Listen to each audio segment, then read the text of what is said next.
नमस्कार मंडळी. तुम्ही फक्त जगत नाही आहात, तर जोरदार पद्धतीने म्हातारपण जगत आहात आणि 100 वर्षापर्यंत जिवंत राहण्याची तुमची शक्यता खूप जास्त आहे. कदाचित तुम्ही कल्पनाही करू शकत नाही. बहुतेक लोक मानतात की वाढत्या वयासोबत शरीर कमजोर होणे हेच सत्य आहे. पण ही पूर्ण सत्यता नाही. सत्य हे आहे की काही लोक 70 ते 75 वयामध्येही दीर्घ आयुष्याचे असे संकेत दाखवतात की तुम्ही चकित व्हाल. हे लोक फक्त शारीरिकदृष्ट्या तेजस्वी नसतात, तर त्यांची मानसिक शक्ती, समतोल आणि लवचिकता देखील कमालीची असते. हे तेच लोक असतात जे फक्त जास्त जगत नाहीत, तर आयुष्य आनंदाने जगतात. या व्हिडिओमध्ये मी तुम्हाला त्या 8 खास गोष्टी सांगणार आहे, ज्या तुम्हाला सामान्य लोकांपासून वेगळं करतात. जर तुम्ही हे सगळं करू शकत असाल, तर समजून घ्या तुमच्या दीर्घ आणि आरोग्यपूर्ण आयुष्याचा प्रवास निश्चित आहे. कदाचित यातील काही गोष्टी तुम्हाला आश्चर्यचकित करतील, पण प्रत्येक मुद्दा तुमच्या दीर्घ आयुष्याचा खात्रीशीर संकेत देतो. शेवटपर्यंत माझ्यासोबत राहा, कारण शेवटचा संकेत तो आहे जो लोक अनेकदा दुर्लक्षित करतात, पण तुमच्या आरोग्यावर आणि वयावर याचा मोठा परिणाम होतो. व्हिडिओ सुरू करण्यापूर्वी जर तुम्ही चॅनेलवरती नवीन असाल, चॅनेलला सबस्क्राईब केले नसेल, तर लगेच सबस्क्राईब करा आणि बेल आयकॉन दाबा, ज्यामुळे पुढचे व्हिडिओ तुम्ही चुकवणार नाही. जर तुम्हाला व्हिडिओ आवडला तर कमेंटमध्ये हो लिहा आणि जर आवडला नाही तर नाही लिहून सांगा, जेणेकरून मी तुमच्यासाठी व्हिडिओ आणखीन चांगला बनवू शकेन. तर चला सुरू करूया. नंबर 1, पहिला संकेत. हातांचा आधार न घेता खुर्चीवरून उठू शकता. दीर्घ आयुष्याचा सर्वात स्पष्ट संकेत म्हणजे तुम्ही किती वेगाने चालता किंवा किती जड वस्तू उचलता हे नाही. खरे तर सर्वात महत्वाची गोष्ट ही आहे की तुम्ही कोणत्याही आधाराशिवाय म्हणजे हाताशिवाय खुर्चीवरून उभं राहू शकता का. हे एक साधं काम वाटू शकतं, पण यावरून तुमच्या संपूर्ण शरीराची अवस्था कळते. हे सांगते की तुमच्या पायांचे स्नायू मजबूत आहेत, समतोल चांगला आहे आणि तुमचे कोर म्हणजे कमरेचा भाग मजबूत आहे. जसजसं वय वाढतं, स्नायू कमजोर होणं नैसर्गिक आहे. पण हे किती लवकर होतं ते पूर्णपणे यावर अवलंबून असतं की आपण आपल्या शरीराचा किती वापर करतो. जर तुम्ही फक्त पायांच्या ताकदीने उभं राहू शकत असाल, तर समजा तुमचं आरोग्य कमालीचं आहे. पण जर तुम्हाला उठताना हातांचा आधार घ्यावा लागत असेल किंवा खूप पुढे झुकावं लागत असेल, तर हा संकेत आहे की पायांची ताकद थोडी कमी होत आहे. अनेक वेळा लोक स्वतः लक्षात घेत नाहीत की त्यांची ताकद कमी होत आहे. जोपर्यंत एखाद्या दिवशी काहीतरी छोटं वाटणारं, जसं की नीट खुर्चीवरून उठण्यास अडचण जाणवू लागतं. उदाहरण दाखल बाळासाहेबांना घ्या. 77 वर्षाचे आहेत, नेहमी सक्रिय राहिले, पण एक दिवस जाणवलं की खुर्चीवरून उठणं आता पूर्वीसारखं सोपं राहिलेलं नाही. डॉक्टरांनी सांगितलं की पायाची ताकद कमी झाली, तर पडण्याचा म्हणजे फॉलचा धोका वाढतो. बाळासाहेबांनी हलक्या फुलक्या व्यायामाची सुरुवात केली, जसं बसून पाय उचलणं, स्क्वॅट्स करणं आणि उभं राहून टाचा वर करणं. काही महिन्यातच फरक दिसून आला. पुन्हा स्वतःवर विश्वास परत आला. या छोट्याशा क्रियेमुळे तुमच्या लोअर बॉडीच्या स्नायूंची ताकद, समतोल आणि कोर स्टॅबिलिटी याचा अंदाज येतो. आणि जर आत्ताही तुम्हाला हातांचा आधार घ्यावा लागत असेल, तर चिंता करू नका. कधीही ताकद पुन्हा मिळवता येते. फक्त रोज थोडी थोडी मेहनत चालू ठेवा.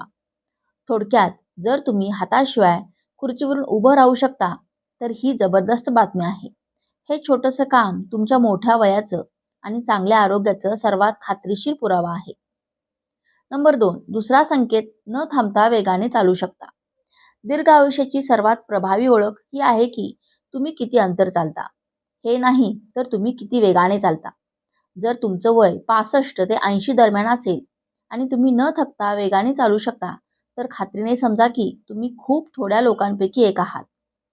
अनेक संशोधनं सांगतात की जे लोक मजबूत चाल करतात, त्यांचं आयुष्य अधिक लांब असतं आणि त्यांचं आरोग्यही उत्तम असतं.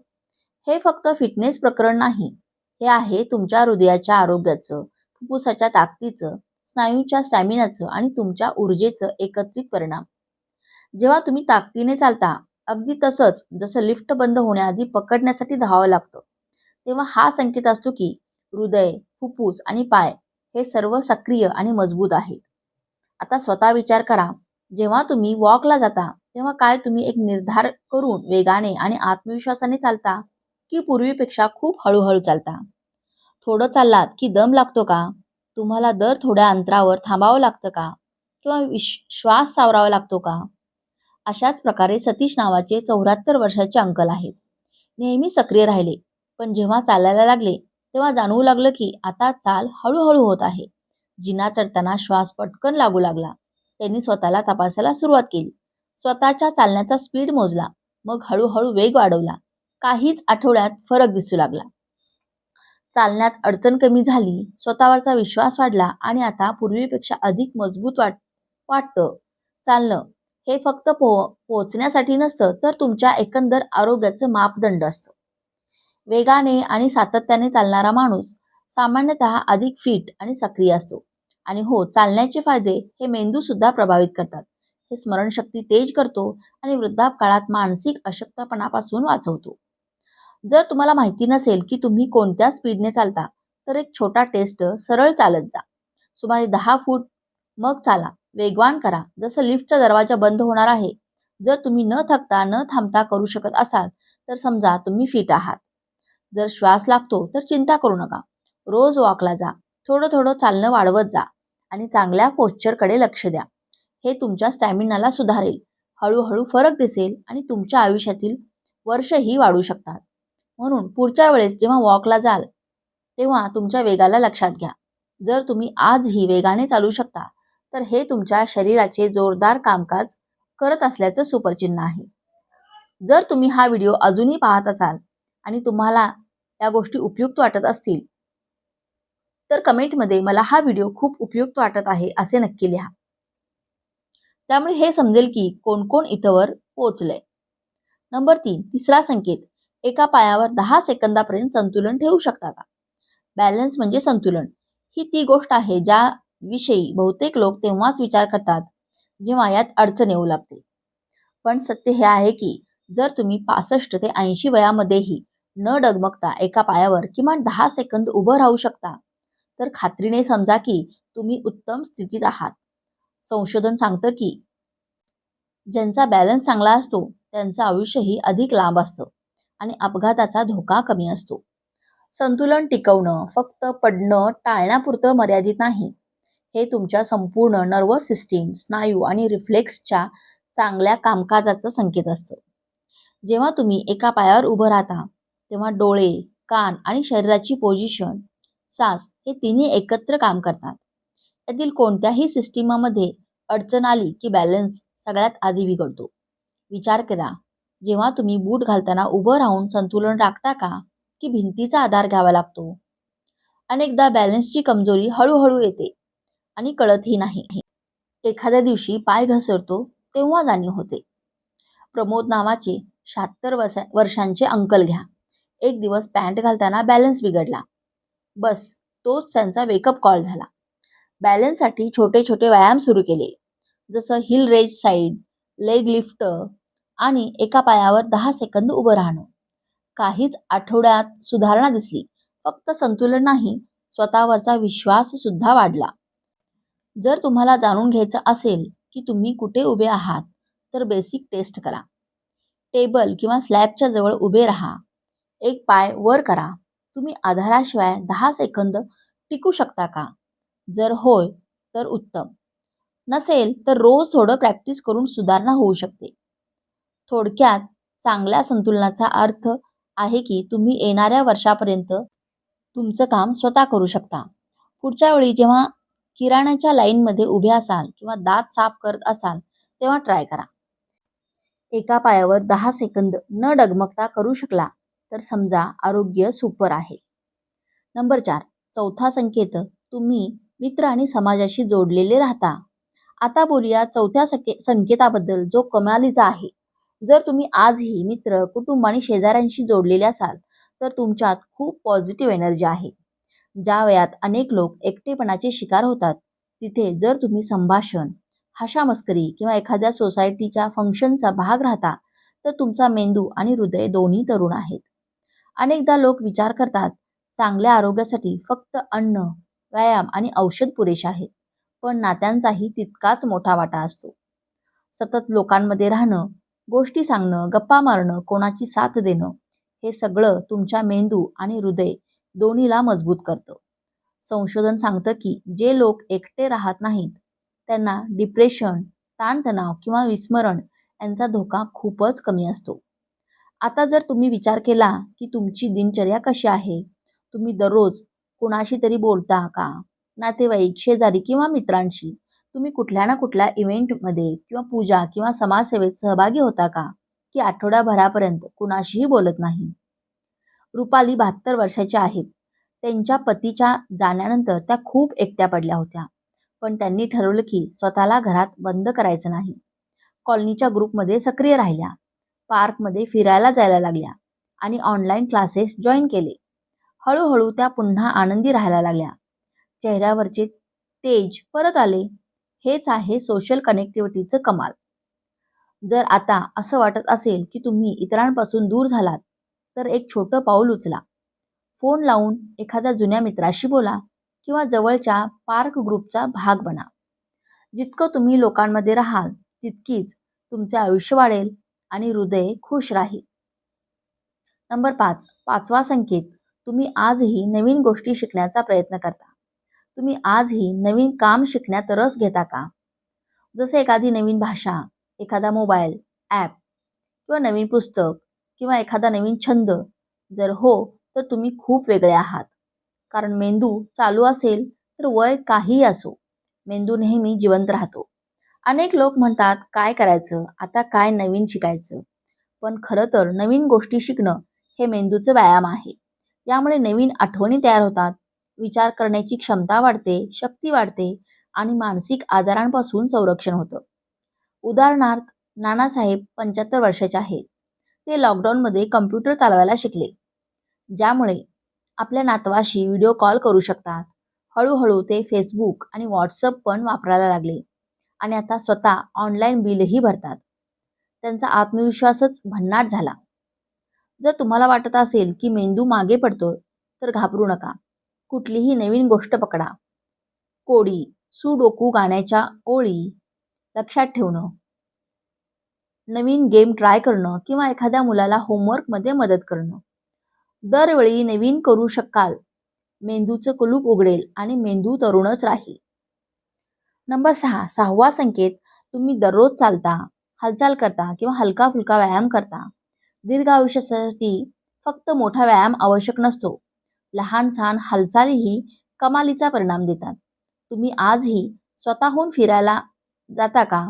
जिना चढायला किंवा लहान सहान कामं स्वतः करण्याचा उत्साह राखता का? जर हो, तर तुम्ही फिटनेस उदाहरण आहात. वैशाली 68 वर्षांची आहेत. त्यांची दिनचर्या आहे थोडं चालणं, थोडं बागकाम, झाडू पोछा स्वतः करणं. त्या लहान सहान कामासाठी मदत मागवत नाही आणि त्यामुळे त्यांच्या स्नायूंची ताकद, हृदयाचं आरोग्य आणि मूड सगळंच उत्तम आहे. गरज नाही की दररोज जिमला जावं. हलकं फुलकं ॲक्टिव्हिटी जसं भाजी आणायला जाणं, पाणी भरणं, कपडे वाळत घालणं, याचं एकत्रित मिश्रण तुम्हाला एक्स्ट्रा स्ट्रॉंग बनवतं. जर तुम्ही लक्ष दिलं की दिवसभरात तुम्ही स्वतः किती काम करता, तर तुमचं शरीर आणि हृदय दोन्ही आनंदी राहतील. हळूहळू हालचालींची सवय वाढवा. लहान सहान मेहनत मोठा विजय देऊ शकते. सोशल कनेक्शन, नवीन गोष्टी शिकणं आणि रोजचं हलकं फुलकं ॲक्टिव्हिटी हे तिन्ही दीर्घायुष्याचे सुपर सिक्रेट्स आहेत. यापैकी जे काही तुम्ही करता, समजा तुम्ही योग्य मार्गावर आहात. नंबर 7, सातवा संकेत, तुम्ही अलीकडच्या गोष्टी आणि संभाषण नीट लक्षात ठेवू शकता. आता येतो मेंदूच्या आरोग्यावर. जेवढं तुमचं शारीरिक आरोग्य महत्त्वाचं आहे, तितकंच हेही महत्त्वाचं आहे. जर तुम्ही आजही अलीकडच्या गोष्टी, नाव किंवा कुणाशी झालेलं संभाषण स्पष्टपणे लक्षात ठेवू शकत असाल, तर तुमची ब्रेन पॉवर अजूनही खूप मजबूत आहे. हे फक्त बुद्धिमत्ता किंवा शिक्षणाचं प्रकरण नाही. हा संकेत आहे की तुमचा मेंदू, नसा आणि रक्ताभिसरणाची स्थिती शानदार आहे. वृद्धापकाळात थोडीफार विसरभोळेपणा होणं सामान्य आहे. जसे की चावी कुठे ठेवली किंवा एखादा शब्द विसरलात. पण चांगली गोष्ट ही आहे की जर तुम्ही तरीही खोल मेसेज, संवाद किंवा रोजचं काम बिना अडचणी लक्षात ठेवू शकता, तर खरंच समजा तुम्ही बाकी लोकांपेक्षा खूप चांगले आहात. विचारा स्वतःला, तुम्ही काल रात्रीच्या जेवणाचा मेनू किंवा एखाद्या मित्रासोबत झालेल्या ताज्या संवादाचे तपशील सहज आठवू शकता का? काय आजही एखादी नवीन गोष्ट लवकर शिकता, समस्या सोडवता किंवा अनेक गोष्टींवर एकाच वेळी लक्ष केंद्रित करू शकता? या सगळ्या छोट्या छोट्या चाचण्या आहेत, ज्या दाखवतात की मेंदू अजूनही व्यवस्थित आहे की नाही. विनायक यांचे उदाहरण घ्या. 79 वर्षाचे आहेत. त्यांचे मित्र विसरभोळेपणाच्या आजाराचे शिकार झाले होते. पण विनायक आजही तेजस्वी मेंदूसोबत सगळं लक्षात ठेवतात, कोडी सोडवतात आणि नवीन तंत्रज्ञान वापरतात. खरं तर ही त्यांची छोट्या छोट्या सवयींची कमाल होती. जसे की रोज वृत्तपत्र वाचणं, कुटुंबाशी बोलणं किंवा कधी कधी स्वतःला चॅलेंज देणं. मेंदू देखील स्नायूसारखाच आहे. त्यालाही रोज व्यायाम हवा असतो. जे लोक वाचतात, गेम खेळतात, काहीतरी नवीन शिकतात किंवा अधिक लोकांमध्ये राहतात, त्यांच्यात वय वाढलं तरी ब्रेन पॉवर टिकून राहते. एकटं राहणं आणि संवाद न करणं मेंदूच्या अशक्तपणाला अधिक वाढवतं. त्यामुळे सक्रिय राहा, जोडलेले राहा. जर तुम्हाला तुमची मानसिक पातळी तपासायची असेल तर आजच एकदा ट्राय करा की परवा रात्री जेवणात काय खाल्लं होतं, किंवा एक छोटी लिस्ट लक्षात ठेवा आणि 5 मिनिटांनी परत सांगा. जर आरामात करू शकत असाल तर मेंदू फिट आहे. जर थोडं कठीण वाटत असेल तरीही चिंता नको, हळूहळू सुधारणा होऊ शकते. रोज काहीतरी वाचा, कुणाकडून एखादी नवीन गोष्ट शिका किंवा चालायला जा. यामुळे मेंदू देखील फिट राहतो. एक फिट मेंदू फक्त तुमचं आयुष्य सोपं करत नाही, तर तुम्हाला तुमचं आयुष्य नियंत्रणात ठेवण्यातही मदत करतो. जेव्हा मेंदू तेजस्वी असतो तेव्हा फक्त निर्णय स्वतः घेता येतात असं नाही, तर नवीन गोष्टींचा आनंद देखील टिकून राहतो. नंबर 8, आठवा संकेत, तुम्हाला सकाळी उठताच ताजेतवाने वाटतं. अनेकदा लोक वयानुसार झोपेच्या अडचणींना सामान्य समजतात. पण जर तुम्ही आजही सकाळी अलार्म शिवाय उठता आणि दिवसाची सुरुवात ताजेपणाने करता तर खरंच तुमचं अभिनंदन आहे. चांगली झोप तुमच्या हृदय, मेंदू आणि रोगप्रतिकार शक्ती आणि ऊर्जा यावर खूप खोल परिणाम करते. वयानुसार वृद्धांना झोपायला किंवा गाढ झोप मिळायला अडचण येते. पण जर तुम्ही अजूनही कोणत्याही अडचणीतून गाढ झोप घेता तर हा एक जबरदस्त पॉझिटिव्ह साईन आहे. यामुळे शरीराची दुरुस्ती, मेंदूचं रिपेअर आणि ऊर्जेचा स्तर टॉपवर राहतो. विचारा स्वतःला, जेव्हा तुम्ही सकाळी उठता तेव्हा कसं वाटतं? दिवसाची सुरुवात ऊर्जेने भरलेली असते की सुस्तीने व्यापलेली असते? अनेकांना वाटतं आता थकवा आणि खराब झोप वयानुसार आहे, पण असं होणं आवश्यक नाही. योग्य दिनक्रम ठेवून, मोबाईल स्क्रीन कमी करून, दररोज एकाच वेळी झोपून आणि झोपण्यापूर्वी रिलॅक्स होऊन तुम्ही झोप सुधारू शकता. जोशी काका 74 वर्षाचे आहेत. आधी त्यांनाही रात्री अनेकदा जाग येत असे आणि दिवसभर डुलकी घ्यावी लागे. पण जेव्हा सवयीमध्ये थोडा बदल केला, जसं झोपेचा वेळ फिक्स करणं, झोपण्यापूर्वी स्क्रीन कमी करणं आणि शांत वातावरण तयार करणं, तेव्हा झोप चांगली येऊ लागली आणि दिवसभर ताजेपणा वाटू लागला. सत्य हेच आहे, चांगली झोप प्रत्येक वयात दीर्घ तंदुरुस्त आयुष्याचे दरवाजे उघडते. छोट्या बदलांनीही मोठे परिणाम होऊ शकतात. कॅफेन कमी करा, खोली थंड आणि अंधारी ठेवा आणि झोपेचा वेळ ठरवा. जर तुम्ही या 7व्या आणि 8व्या संकेतांपैकी कुठलाही अनुभवत असाल तर समजून घ्या, तुमचं शरीर आणि मेंदू दोन्ही उत्कृष्ट काम करत आहेत आणि तुम्ही दीर्घ धमाल आयुष्याच्या दिशेने जात आहात. नंबर 9, 9वा संकेत, कठीण काळातही स्वतःला सावरता. लाईफमध्ये चढ उतार येतच राहतात. कधी कुणा आपची तब्येत खराब होते, कुणाची नोकरी जाते, कधी मोठं नुकसान होतं. दीर्घायुष्य आणि चांगलं आरोग्य असलेल्या लोकांची खासियत ही असते की ते कठीण वेळेतही स्वतःला लवकर सावरतात. याला रिझिलियन्स म्हणजेच लवचिकता म्हणतात. जर तुमच्यासोबत काही वाईट घडलं तर तुम्ही धैर्य सोडत नाही का? तुम्ही लवकर रिसेट होऊन पुन्हा लाईफमध्ये सक्रिय होता का? संशोधन सांगतं की जे लोक संकटात स्वतःला सावरणं जाणतात त्यांचं रोगप्रतिकारक तंत्रही मजबूत राहतं आणि कमी वयात गंभीर आजार होत नाहीत. माधुरी 77 वर्षाच्या आहेत. पतीच्या निधनानंतर त्या दुःखात बुडाल्या होत्या. पण मुलगा आणि मित्राच्या मदतीने त्यांनी पुन्हा आपलं जीवन रुळावर आणलं. त्यांनी आपले आवडते छंद पुन्हा धरले. कधी कधी मंदिरात जाऊ लागल्या आणि समाजसेवेशी जोडल्या गेल्या. यामुळे त्यांना जगण्यासाठी नवीन ऊर्जा मिळाली. जर तुम्हाला वाटत असेल की कधी कधी निराशा वाटते, तर लहान लहान गोष्टींपासून सुरुवात करा. जसं की आपल्या अडचणी लिहा, विश्वासू मित्राशी बोला, ज्या गोष्टी तुमच्या नियंत्रणात आहेत त्यांच्यावरचं लक्ष द्या. हे सगळं तुमचं मानसिक बळ वाढवतं. नंबर 10, 10वा संकेत, डॉक्टरचा रिपोर्ट नेहमी नॉर्मल येते. अधिक वेळात डॉक्टरांकडे नियमित तपासणीसाठी जाणं गरजेचं असतं. जर तुमची हेल्थ रिपोर्ट नेहमी नॉर्मल येते, ब्लड प्रेशर, साखर, कोलेस्ट्रॉल, थायरॉइड किंवा हृदयाशी संबंधित चाचण्या, तर तुम्ही नशीबवान आहात. याचा सरळ अर्थ असा की तुमचं शारीरिक यंत्रणा चांगली चालू आहे. कधी कधी गरज असेल तर काही औषधं चालू असतील, पण जर डॉक्टर वारंवार बिमारी शोधत नसेल किंवा सगळे टेस्ट ठीक येत असतील, तर हा दीर्घायुष्याचा मोठा संकेत आहे.